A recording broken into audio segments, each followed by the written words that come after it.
Welcome to the tip channel. That is perfection.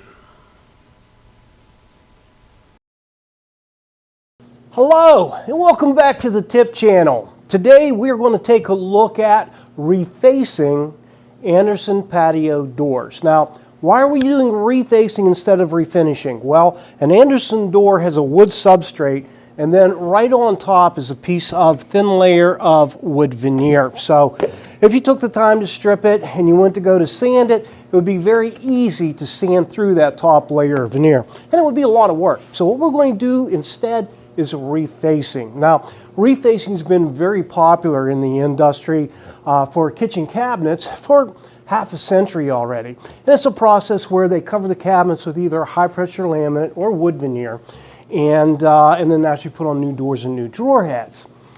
Basically what we're going to do on our project is 30 years ago, whenever I did my doors, I covered everything with an oak veneer and I finished them. Naturally, the problem with that is that wood doors get a lot of abuse. People going in and out of them all the time.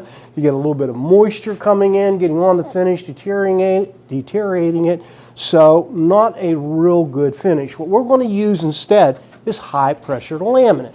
What's high pressure laminate? You probably will recognize it more as Formica. Formica is a trade name.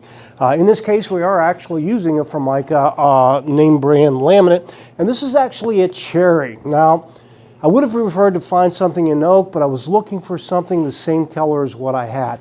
So this graining is going to be more of cherry.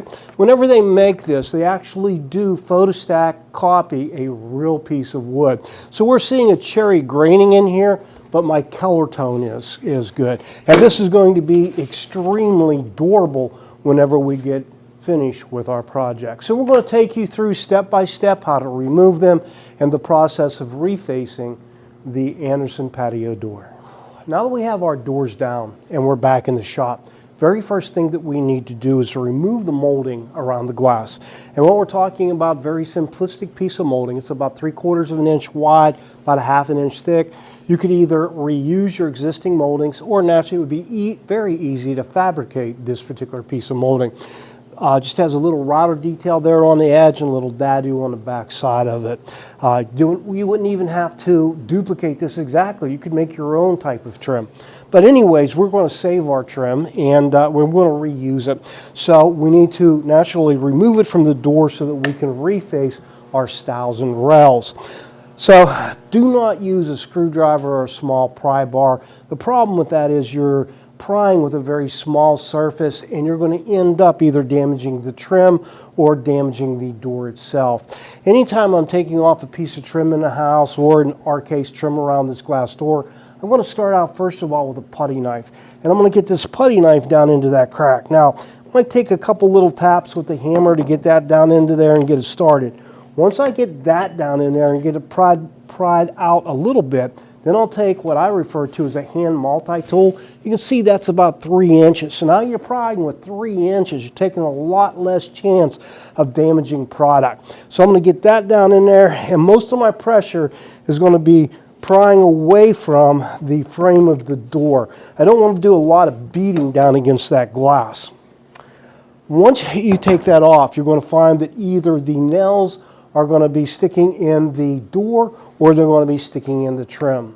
Now again, I don't use a pry bar in order to take those out because again, you're taking a chance of damaging product. So instead what I use is a hand grinder, and basically it's very easy to get in here and cut off the nails, or naturally if they're left in the trim, to cut them off the trim. So it gets the nails cut off nice and flush so they won't be an issue whenever you start your process. Now, the first step of the process is naturally we need to take our 4x8 sheets of laminate and cut them into the strips that we need to cover our door. Now, you don't want to cut them exact. We want them oversized, and then we will router them into the actual size. Now, when you're cutting it, there are several different ways to cut laminate. I cut it on a table saw. Now, a couple little tips there. Take a piece of scrap 1/4 inch, nail a little blocker to the end of it, and lay it right up against your fence. What that does is keeps the laminate from sliding underneath of your fence. Now, I have a slider, so I'm going to get a pretty straight cut on my laminate. But if you're worried about that, don't be, because again, we're oversizing, number one. Number two, I'm going to show you a couple of techniques where you don't have to worry about whether or not it's straight up and down. So after we get our pieces all sawed out, now we're ready to actually start working with product. Now, as I mentioned, mine cuts out pretty nicely, and I could just take and try to make that right even with the edge, but I might have a little waves or something in there and something to show. So we don't want that. So what are we going to do? Well, first of all, we're going to start out with what's referred to as our stiles. Now, our stiles are our up and down pieces, and then our rails is what's running horizontal. So what I'm going to do is that I can take a pencil and mark how far down this is, and I'm going to go down a couple inches past that, and I'm going to take and put this in my paper cutter. Now what I'm going to do is to cut off a 1/2 inch, and I'm going to go a couple inches past that line. Now what you do want to do is that you want to line this up with the lines on your paper cutter. That way, naturally, you are making a square cut on your piece of laminate. So we can do this like this. I'll go a couple inches past, then I'll just take and break that piece off. And there I am, even with where my rail is coming together with that, but I've got an overhang to router this side of the door. Second way is to use what's referred to as a hand slitter. Now this has a couple of rollers here at the end which squeezes against the laminate and actually cuts the laminate. So you can see that I could actually do the entire sheet if I wanted to. Or I could cut small strips with that laminate slitter up to about 3.5 inches. Again, I can snap that off, and there I am ready to go on my door. So paper cutter or laminate slitter will be for your stiles and rails. So I normally do everything, but keeping in mind that the stiles and rails on these doors are pretty big. So I'm going to do a pre-fit on my rails to make sure I get a nice fit. So I'm going to do my stiles first, and we'll glue that up, and then we'll come back and show you how to stick it into place. Now, so far I've been showing this video with the replacement panel that I purchased, but I'm actually going to do 4 panels, and I'm hoping that I'm explaining this well enough to you. I was doing refacing back in the 70s, yes, 1970s, so decades ago. Well, that will be half a century. Man, it sounds old when you say it like that. Anyways, if you're working with one of your existing panels, which I am, what you want to do is you want to take a palm sander and you want to scuff it. What you want to try to do is you don't want to get it down to bare wood. No, all you want to do is sort of take that shine off so you'll get a good adhesion with the glue. Now, for today, what we're using is a Wilson Art 500 adhesive. This is a brushable adhesive. If you're using this adhesive, it is flammable and it's pretty toxic, so you want to use it in a well-ventilated area. So, with the contact adhesive, what you do is you glue your board and you glue the laminate. Now, in our case, we're the face of the wood, so we're only gluing it once. If you're doing something where you're gluing the edge of the wood, it's going to suck the glue up, so you're going to want to give the wood 2 coats. But in our case, 1 coat on the wood and 1 coat on the laminate. Now, I glued this up about 15 minutes ago, and what you want to do is wait until it dries to the point where you'll notice that the sheen is going to a dull, number 1, and you can touch the laminate and the glue won't come off on your fingertips. So, at that point, you're now ready to stick the laminate. Now, don't get excited if an emergency comes up, what have you. At this point, you've got a half an hour to 45 minutes to stick this. If it goes past that window, all you simply do is re-glue, so it's not a problem. Now, contact adhesive is exactly that. The minute the 2 pieces make contact, it's going to be stuck. So, you want to make sure that when you're placing it, it's exactly where you want it before you actually stick it into place. What happens if you get it stuck in the wrong place? Well, there's 2 ways to remove it. Number 1 is a heat gun, And the second one is to pull the laminate back and keep squirting lacquer thinner in between the laminate and the wood and peel it back off. You won't get it back off in one piece though, or not without very gently trying. What we're going to do is we're going to make sure that we're sticking into the right place. I've got some scrap pieces of wood, and what I'll do is I'll lay those along here. This will allow me to go ahead and set my laminate down and not worry about it sticking until I'm ready to stick it. Next up, we take our laminate, and I have marked the back side of it. This is A, so I know that I'm right there. I'll lay that down on my scrap pieces of wood, and I'll go ahead and get my pieces lined up where I want to be. Once I'm at that point, naturally I'll lift up and go ahead and stick, and then I'll work it on down the road. So we've got that in lined up where we want to be at the end. And we'll just pull sticks out and stick, pull sticks out and stick, rinse and repeat, rinse and repeat. Okay, so we have it stuck. Now, you can just use your hands if you want to. I will tell you, be careful of the edges. Laminate will cut you just like a knife. You can press it with your hands. Be careful you don't push off the edge because you'll snap the laminate. What we're going to use instead is a J-roller, and this applies a lot of pressure. So we can work it, not have to worry about running off the edge, and we'll apply a lot of pressure to that. At this point, we've got our two stiles stuck into place, and we're now ready to router this off. Now, a few things that I want to point out is that the two sides on this is actually one of the stationary panels, has an offset in it. So if you're going to use a router like I'm using with the bearing bit, you want to make sure you have it set so it doesn't fall back down into that little offset area. So my sides are good, but my top and bottom has an offset. So I'm going to watch that and make sure I have it set correctly. Now I'll be using two different routers, and these are laminate trimmers, and just small, easy to handle. A lot of different brands out there, but the first bit that I'm going to use is this is a flush cut bit with a bearing on the end of it. Now, little tip, shoot that bearing occasionally with some WD-40 because what will happen is the glue will get inside of it and it'll clog that up. And then the second router I have set up is what's referred to as a no-file router bit. I don't know whether you can pick up on this or not, but it's got a little concave there towards the end, a little bit of an angle, so you can set it so you get a real nice close cut. Now, once we go around it with the router, then we'll hit it with a laminate file. And just to make sure we don't have any edges. And the laminate file basically has two sides to it. A laminate file has a coarse side, and it also has a fine side. And if you'll notice closely, it also has a little bit of a cutting on the one edge of it as well. But these three things will make your life a whole lot simpler. So what we're going to do is we're going to router this off. Now, I've checked to make sure that my bearing's not going to be down against my glass. But like I said, I will be real careful when I get to the bottom and the top. As you're looking at the router, what you want to pay attention to is this.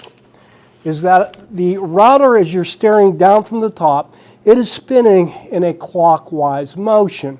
So your cutters basically, if you start from right to left, your cutters are going to be cutting into the laminate, giving you your nicest cut. If you come this way, it's okay, but what's going to happen is your router is going to want to push out away from that because your cutters aren't against it. So if you come the opposite way, just come back down and give it another pass, going the correct way. In hand with a steady will, laminate whisper sharp as a knife. Oh, we're bringing it back to life. Years of dust, it tells a tale, but this old door won't ever fail. Scratches speak of time's embrace, now they'll wear a brand new face. Peeling back those layers of past. With our stiles done, we're now ready to go to our rails. Now there's a couple different ways to do the rails. And the first one's going to be with a paper cutter. So the first thing we want to do is we want to square up the end of our piece that we're going to use. Now you want to make sure that that top fence is square. And the way you can do that is look at the lines on the cutting board. Most of the time the lines definitely will be square. I want to square the end up first. And then what I'm going to do is I'm going to take a razor knife, or it's also referred to as a board knife. It's referred to as a box cutter. Amazing how one tool can have so many names. Anyways, I'm going to line up my left-hand side. And I could just put a pencil mark on there, but a pencil mark's tough to get an exact. So what I want is I'm going to take my board knife and put a little notch in it. If you can see that. And that is a lot more exact than what you can get with a pencil. We'll put that back into the paper cutter, line that up, and now we'll drop it to make sure it's good. And perfect. Now that's the first way. Now we're ready to glue this. Now, if I were doing kitchen cabinets, I would just go ahead and glue up all the stiles and rails. I would do exactly the same procedure. The only difference is that when I go to mark my piece, I would turn it upside down so that it didn't stick. Then cut it naturally and I'd be ready to go into place.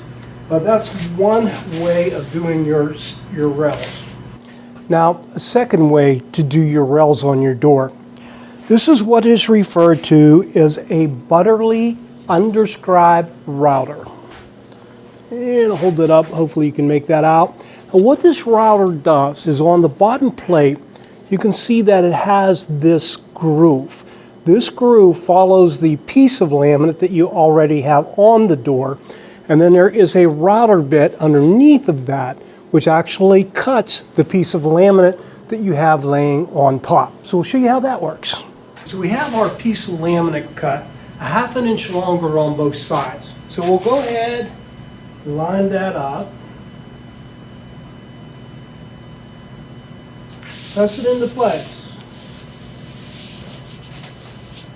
Now at this point, we're overlapping about a ½ an inch. So now we'll take our underscribed router, butterly underscribed router, and make that cut.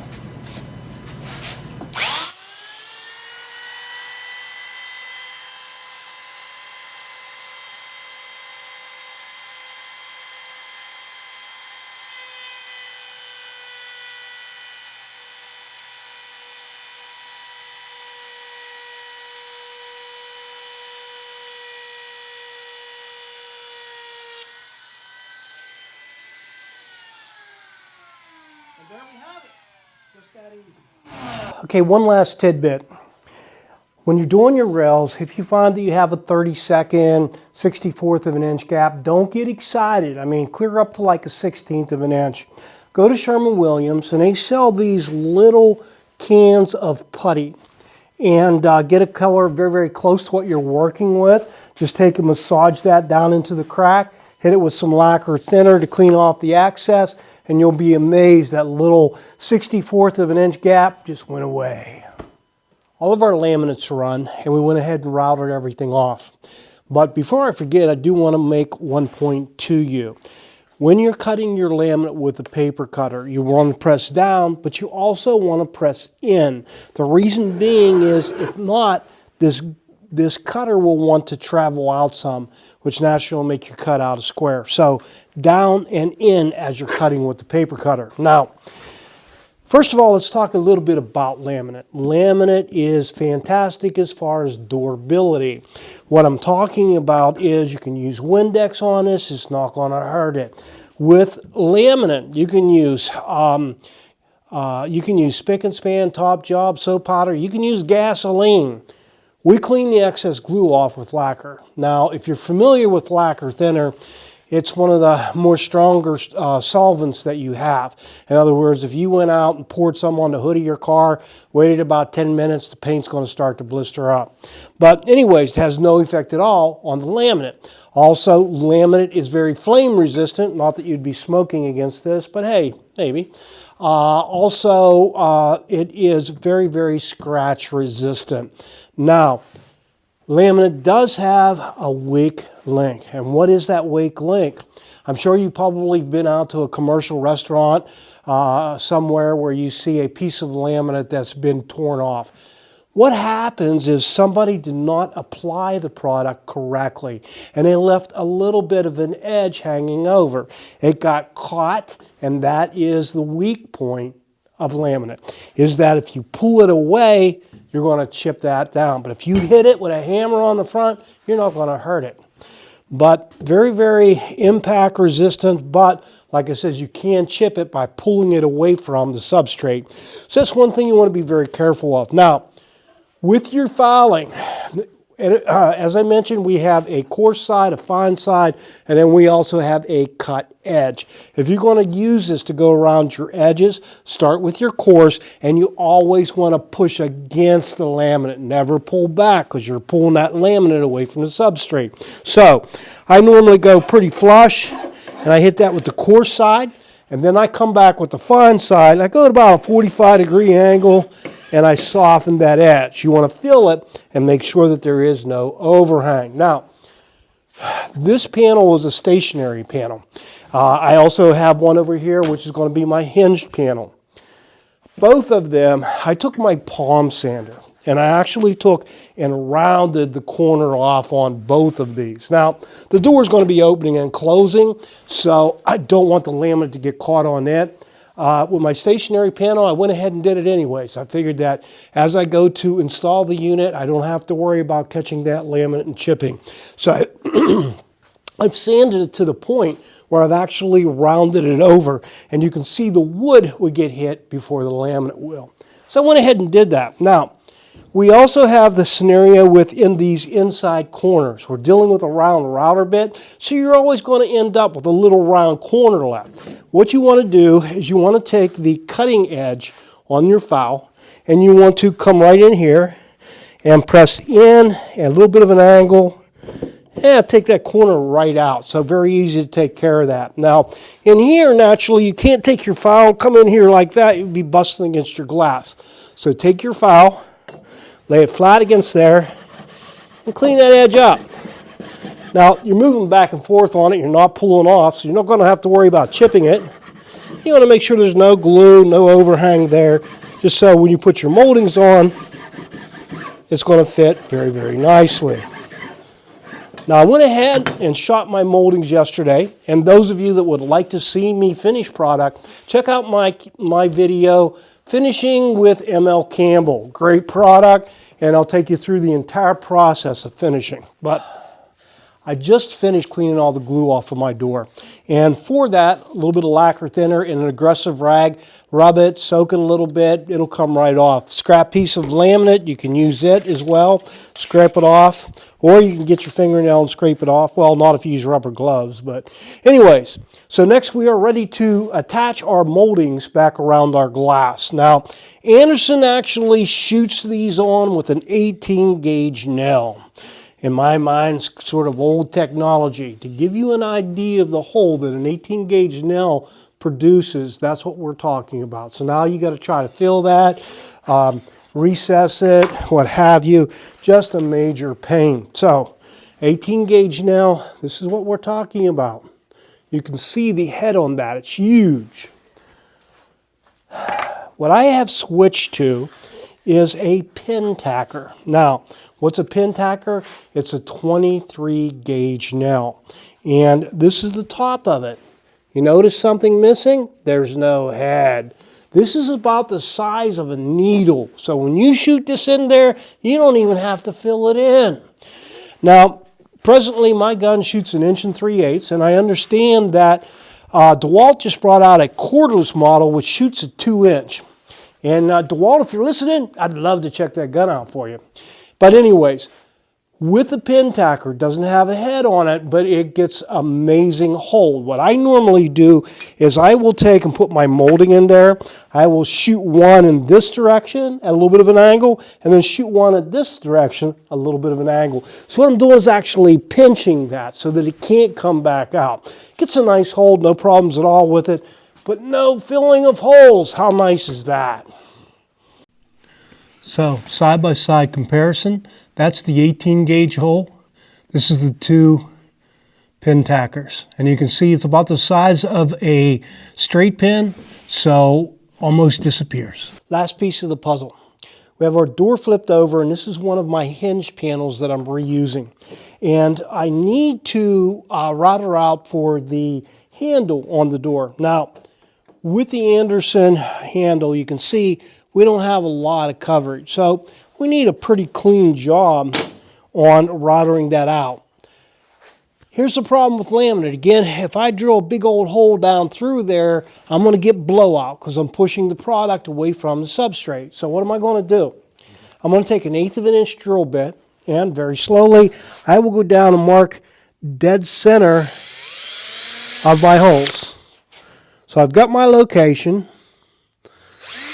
I go on the other side now and drill 2/4 inch holes.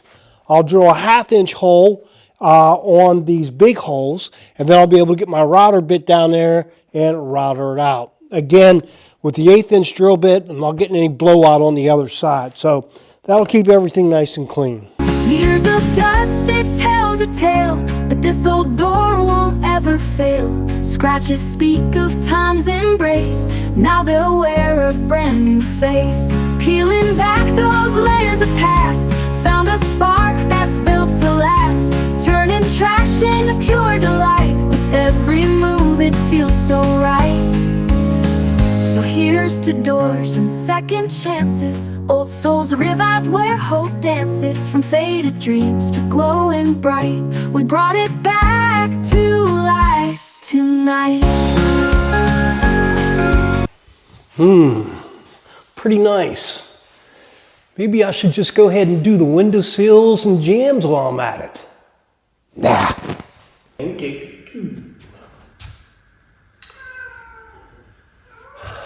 So, how did our project turn out? Typically at this time, we say it's the tip channel. That is perfection. I wouldn't go that far, but for 35-year-old doors, they turned out pretty sweet. We even did a little access door to the catio. What's a catio? Watch my video, how to build a catio. I hope you enjoyed the video, and if you did, please like and subscribe, and have a great day.